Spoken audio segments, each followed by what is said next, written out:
بنی الاسلام علی خمسن، اسلام کی بنیاد جو ہے وہ 5 چیزوں پر ہے۔ اسلام کے 5 ستون ہیں جن پر اسلام کی عمارت جو ہے وہ کھڑی ہے۔ نمبر 1، شہادت اللہ الہ الا اللہ وان محمد رسول اللہ۔ نبی علیہ الصلوۃ والسلام نے فرمایا کہ اسلام کی بنیاد 5 چیزوں پر رکھی گئی ہے۔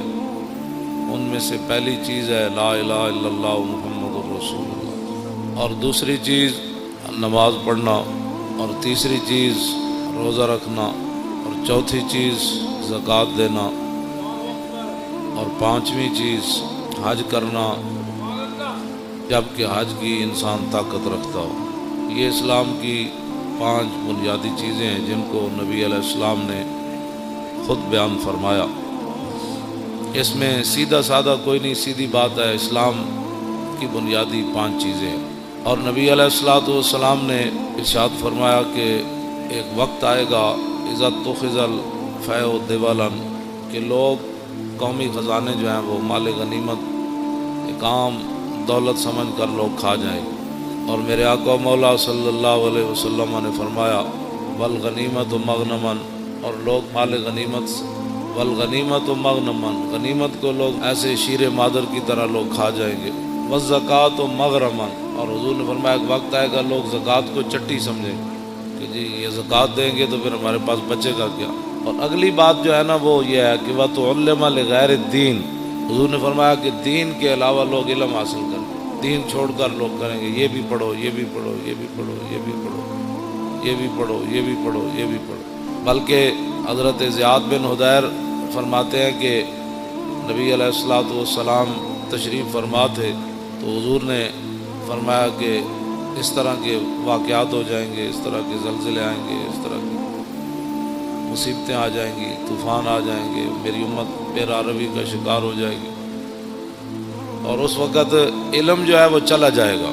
حضرت زیاد بن حدیر کہتے ہیں کہ میں نے عرض کی کہ علم کیسے چلا جائے گا، علم تو نہیں جائے گا۔ کیف یذهب العلم، حضور علم کیسے چلا جائے گا؟ نحن نقرأ القرآن، ہم نے قرآن آپ سے پڑھا ہے۔ وَنُقْرِئُ أَبْنَاءَنَا، ہم اپنے بچوں کو قرآن پڑھائیں گے۔ وَيُقْرِئُ أَبْنَاؤُنَا أَبْنَاءَهُمْ إِلَىٰ يَوْمِ الْقِيَامَةِ، فرمایا قیامت تک ہمارے بچے، پھر ان کے بچے، پھر ان کے بچے، پھر قیامت تک وہ قرآن پڑھاتے رہیں گے۔ علم کیسے چلا جائے؟ صرف قرآن کا ذکر فرمایا حضور صحابی نے، فرمایا ہم اپنے بچوں کو قرآن پڑھائیں گے۔ علم معنی ہی قرآن کا ہے۔ جس بندے کو قرآن نہیں آتا اس سے بڑا جاہل کون ہے کائنات میں؟ جس بندے کو دیکھ کر بھی جو ہے وہ 1 گھنٹہ سپارہ لگاتا ہے پڑھنے کے لیے، تو اس بندے کو کیا پتہ ہے کہ وہ سورہ بقرہ کا کیا معنی ہے؟ اس کا کیا پتہ ہے کہ الذین ينفقون اموالهم، میں جتنی آیتاں پڑھیاں روزے دے بارے تے اب آپ نے وہ سبحان اللہ تو کہہ دیا، لیکن اس کا کسی کو بھی نہیں پتہ روزے کا لغوی معنی کیا ہے، اصطلاحی معنی کیا ہے۔ مجھ سے ایک بوڑھی عورت نے پوچھا مسئلہ، اس نے کہا کہ عورتوں کے جو خاص ایام ہیں اس میں روزے کی قضا ہوتی ہے، اس کی عمر 60 سال کے قریب ہو، تو میں نے کہا ہوتی ہے، اس نے کہا مجھے تو آج تک کسی نے بتایا ہی نہیں، میرے تو 60 سال کے اندر میرے اتنے بچے ہوئے، میری شادی ہوئی تو 14 سال 15 سال کے بعد تو میں بالغ ہوئی، تو اس کے بعد یہ جتنے بھی کم از کم جو ہے 46 سال بنتے ہیں، 46 سال کے اندر میں نے تو ایک بار بھی رمضان کے روزوں کی قضا نہیں کی۔ تو میں نے کہا اس مائی کو کہا کہ مائی یہ نمازوں کی عورتوں کے خاص ایام جب آ جائیں ان کے تو نمازوں کی قضا تو نہیں ہے، اللہ رسول نے ان کو معاف کر دیا جتنے ان کے ایام ہیں کہ مہینے میں 10 دن، آخری 10 دن ہے، 8 دن اس کے مخصوص ایام ہوں، 5 دن ہوں، کم از کم 3 ہیں، زیادہ سے زیادہ 10 ہیں جو شریعت نے رکھے، لیکن اس کے اندر وہ جتنی نمازیں اس کی 10 50 اب 50 نمازیں اس دیا رہ گئی ہیں 10 دن، تو پھر تو ساری زندگی قضامت ہی لگی رہے گی۔ اس لیے اللہ رسول نے یہ بوجھ عورتوں سے ہٹا دیا۔ میں نے کہا روزے آتے ہیں صرف سال میں 1 بار، اور وہ زیادہ سے زیادہ 10 قضا ہوں گے، کم از کم 3 ہوں گے، ان کی قضا تو شریعت میں ہے۔ میں نے کہا میں نے تو نہیں کیے، تو میں نے کہا آپ نے نہیں کیے تو یہ تو آپ کا اپنا قصور ہے، آپ کریں۔ میں نے کہا کیسے کروں، 46 سال کے روزوں کی قضا کیسے کروں؟ یہ صورت حال ہے مسلمان. یہ پاکستان کی بات ہے. ظاہر ہے ہر بندہ تو مفتی ہے, تو جب شریعت کا مسئلہ بتایا ہی کسی نے نہیں عورتوں کو. میں نے ایک بار کہا کہ مردہ جو ہے وہ اس کا روزہ نہیں ٹوٹتا. پوری محفل میں ایک بندہ کھڑا ہو گیا, کہنے لگا جی ہم سب کو سمجھ نہیں آئی کہ مردہ کس کو کہتے ہیں. اب جس قوم کو یہ لفظ بھی نہ آتا ہو مردہ, مردہ اس کو کہتے ہیں جو بچے کو دودھ پلائے. دودھ اگر کوئی عورت اپنے بچے کو پلا دے روزے کے دوران تو اس کا روزہ تو نہیں ٹوٹتا. تو جس کو لفظ مردہ کا بھی پتہ نہیں ہے کہ مردہ کا معنی ہوتا ہے دودھ پلانے والی عورت, تو وہ بندہ کہنے لگا جی مردہ کیا ہوتا ہے. تو یہ میں ایک دو مثالیں, ویسی میں تو اپنا جو پڑھا ہے وہ بیان تو میں ہر جگہ کرتا رہتا ہوں, لیکن حقیقت یہ ہے کہ اس قوم کے اندر علم کی اتنی کمی ہے. اقبال کہتا ہے واہ ناکامی متاع کارواں جاتا رہا اور کارواں کے دل سے احساس زیاں جاتا رہا.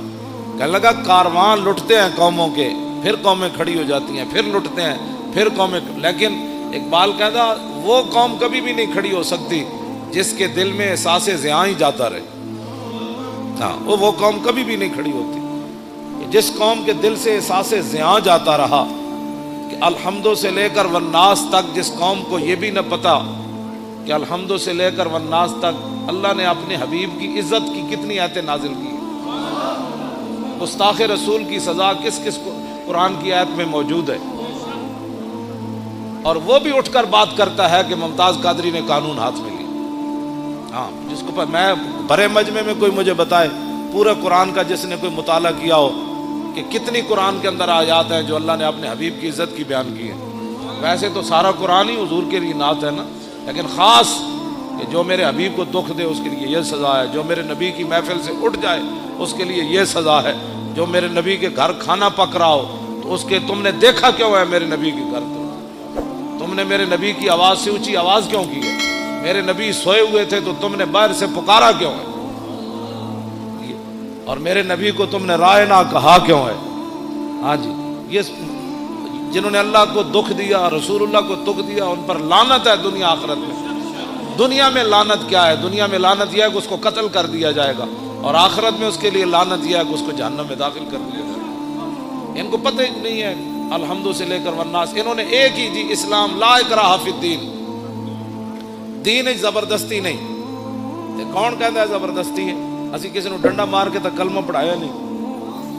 لا اکراہ فی الدین اگے کیے قد تبین الرشد من الغی ومن یکفر بالطاغوت, اگے یوم باللہ فقد استمسک بالعروۃ الوثقی لا انفصام لها واللہ سمیع علیم.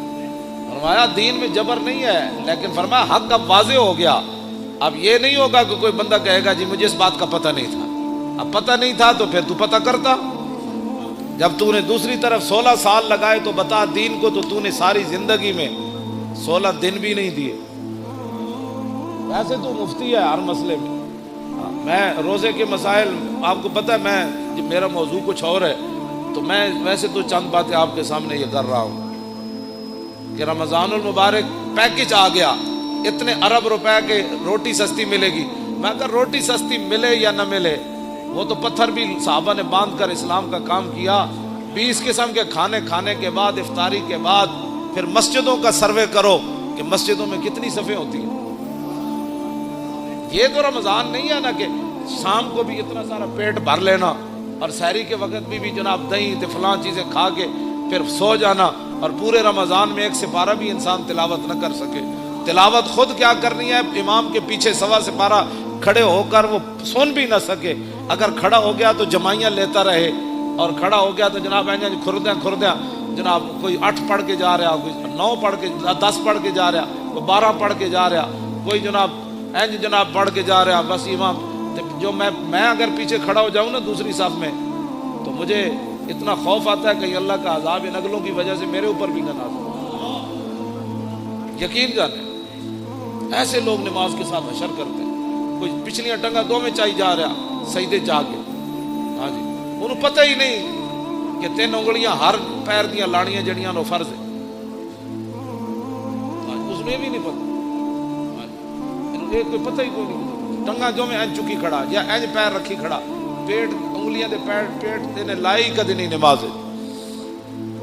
ادھر وضو کر دیا اتھی مسیح جھاڑو کر دیا آ جائے گا. وضو بھی انج کرے گا، انج ایتھے تک پانی آئے گا۔ وضو کرنے کا مطلب پانی ایتھے ڈولیاں نال جا کے ٹکرائے، پھر اے جناب اے پگڑی میں پیچھے کر کے ہمیشہ اپنا وضو کرنا، ایتھوں لے کے تے ایتھے تک کے سارا۔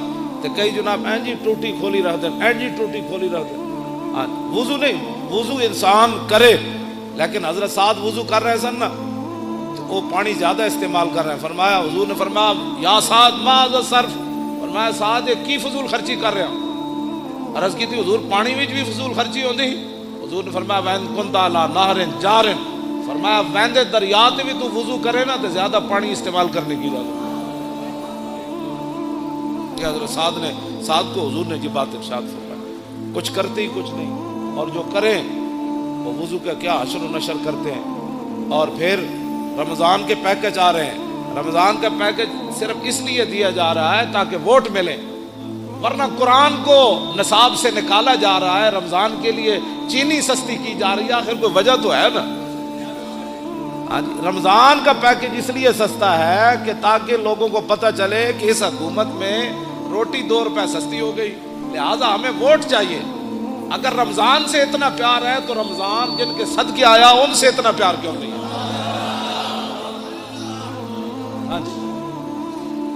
جے رمضان نال پیار ہے، شہر رمضان الذی انزل فیہ القرآن، تے رمضان کا مہینہ وہ ہے جس میں قرآن نازل کیا گیا۔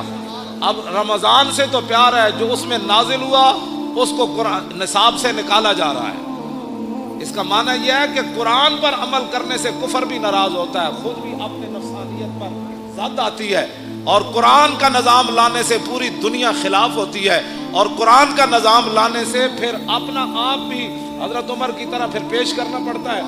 ہاں جی، پھر 5 میل دیکھ کے محلہ میں تو کوئی نہیں نہ رہ سکتا۔ ہاں جی، پھر اس واسطے قرآن جو ہے اس کے ساتھ دشمنی ہے۔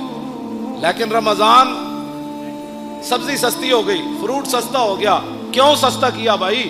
آپ نے تو سورہ توبہ بھی نصاب سے نکال دی۔ آپ تو کہتے ہیں نرسیں جو ہیں وہ دوپٹہ نہیں پہنے گی، اب جب رمضان سے اتنا پیار ہے تو قرآن سے اتنی کیا دشمنی ہے کہ نرسیں دوپٹہ نہیں پہنے گی؟ یہ دوپٹہ نرس ہو یا غیر نرس ہو، مولوی کی بیوی ہو یا پیر کی بیوی ہو، کسی مزدور کی بیوی ہو یا بادشاہ کی بیوی ہو، قرآن تو ایک کے سب کے لیے نازل ہوا کہ دوپٹہ تو تمہیں کرنا پڑے گا، دوپٹہ تو تمہیں کرنا پڑے گا۔ اب میرا یہ سوال ہے کہ رمضان کے پیکج پر ارب روپے لگایا، میں نے کہا اس ارب کی ضرورت نہیں ہے، یہ ارب رکھو اپنے کوڑ۔ ہاں جی، امت مسلمہ خود اپنی جیب سے پہلے بھی افطاری کرتی ہے، اب بھی کرتی رہے گی۔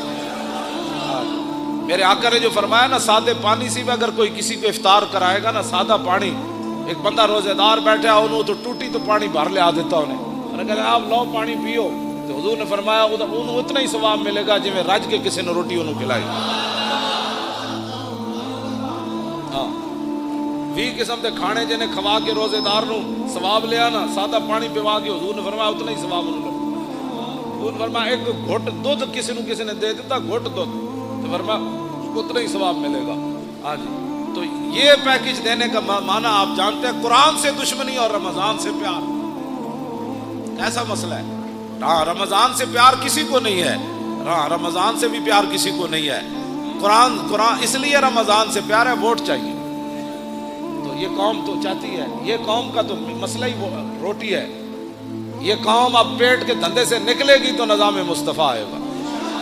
ایک گلیاں چھوڑو، اے ٹرانسفارمر لواؤ، ایک روڈ بن گیا، انہاں جیاں جان چھڑو گے تو نظام مصطفیٰ آئے گا۔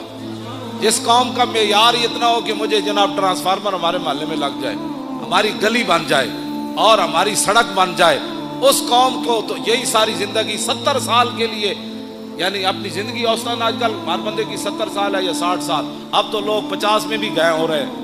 ہاں جی، اے خوراکاں اور 10 سال کھوائیاں نا جڑیاں خوراکاں کھوا رہے ہیں، اب تو کہتے ہیں ایک اور نئی خوراک باہر سے آ رہی ہے، 40 دن کے بجائے 20 دن میں چوچا تیار ہو۔ جس دن 20 دن چوچا تیار ہونا ہے برائلر، جب وہ کھان والا بھی پھر کتنے دن کٹے گا؟ اتنے دن ہی کٹے گا۔ اور اوسطاً جڑا ہے 50 سال یا 60 سال زندگی ہے، اس کے لیے تم نے اپنے پیٹ کے دھندے میں سارا 70 سال بیچتے رہے، گلی چاہیے، فلاں چاہیے، وہ زندگی جو آگے ختم ہونے والی نہیں ہے۔ اس زندگی کے لیے آپ نے دین کا کیا کیا ہے؟ اب پیٹ کے دھندے سے آپ باہر نکلیں، شام کو 20 قسم کے فروٹ نہ بھی ہوئے نا تو میرے آقا نے جب فرما دیا نا سادے پانی کا کام بن جاتا ہے، ہاں تو میرا یہ ایمان نہیں بلکہ آپ کا بھی یہی ایمان ہے، تیرے منہ سے جو بات نکلی وہ ہو کے رہے۔